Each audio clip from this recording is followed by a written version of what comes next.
Coke is just soda, Tylenol just acetaminophen, and Levi's are just jeans. Yet consumers go out of their way to select these specific brands over others. An economist would say, how is this possible that a rational consumer would be willing to pay more for exactly the same thing? We love to think about ourselves as rational. That's not how it works. A very famous study done by colleagues at Duke University had flashed either the Apple logo or the IBM logo to two randomized groups of participants.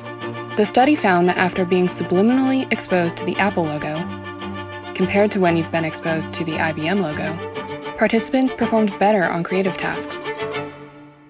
And the argument is that Apple has been telling you this story over and over again, that Apple is the brand for hip, cool, fun, creative people. This is the true power of brands. They can influence our behavior in ways that extend way beyond the point of sale. So, to what degree can the influence of brands wreak havoc on our ability to make rational spending decisions? This is Your Brain on Money.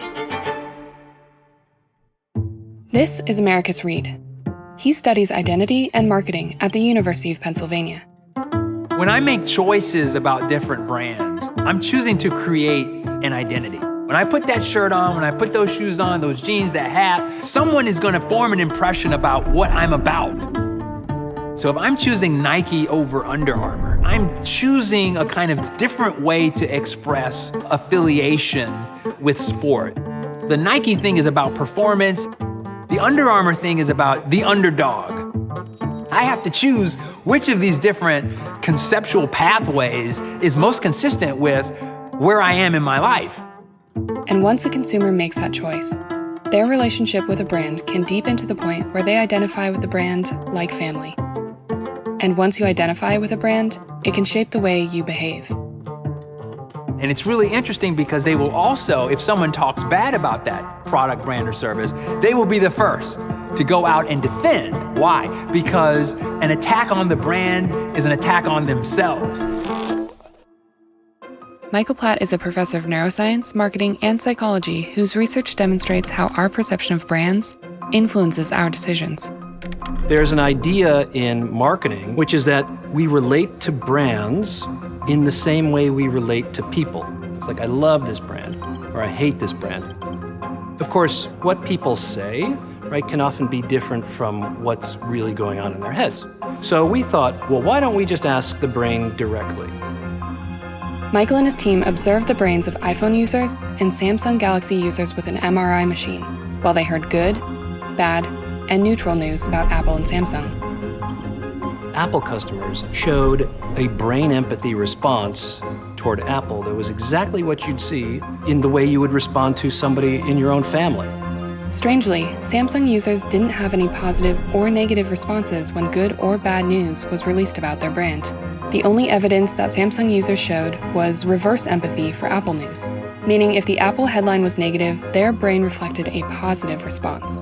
You know, it really shows us that Apple has completely defined the market here. Samsung customers, it seems from their brain data, are only buying Samsung because they hate Apple.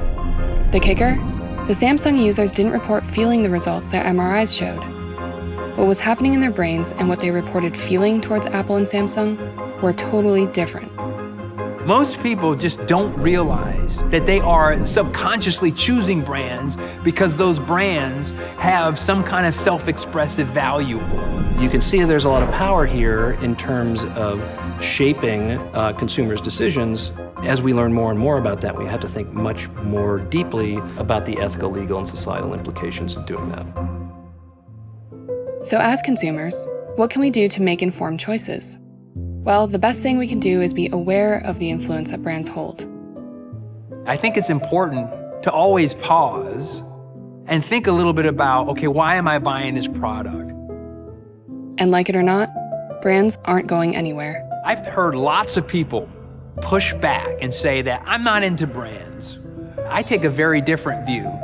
They're not doing anything any different than what someone who affiliates with a brand is doing. They have a brand. It's just an anti-brand brand. When I think about what is it that I've learned about identity over time, I think a lot of it has to do with the fundamental need that we as humans have to have support systems.